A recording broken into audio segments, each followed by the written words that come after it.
Pune builder पुत्र Porsche दुहेरी बळी प्रकरणामध्ये मोठा खुलासा। 90 मिनिटात आरोपीने पबमध्ये खर्च केले 48,000। त्यानंतर आरोपी दुसऱ्या पबमध्ये।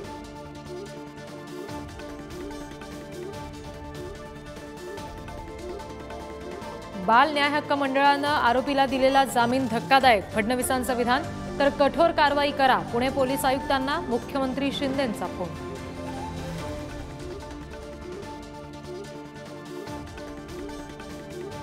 उपमुख्यमंत्री देवेंद्र फडणवीस आजपासून दिल्लीमध्ये प्रचार दौऱ्यावर। महाराष्ट्रातील प्रचार संपल्यानंतर दिल्लीमध्ये तळ ठोकणार।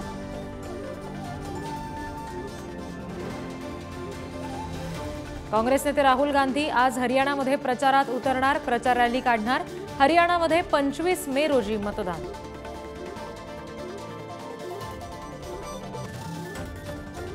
लोकसभेच्या निकालाआधीच कार्यकर्त्यांचं गुडघ्याला बाशिंग। कोल्हे आणि आढळरावांच्या समर्थकांकडून विजयाची बॅनरबाजी। अहमदाबाद विमानतळावरून अटक केलेल्या आयसिस दहशतवाद्यांच्या तपासात मोठा खुलासा। भारतात हल्ल्याचा कट रचल्याची दहशतवाद्यांची कबुली। राज्यात पुढील 3 दिवस मान्सूनपूर्व पावसाच्या सरी बरसणार। लवकरच मान्सून केरळमध्ये दाखल होणार। महाराष्ट्रात सुद्धा पावसाची आतुरता।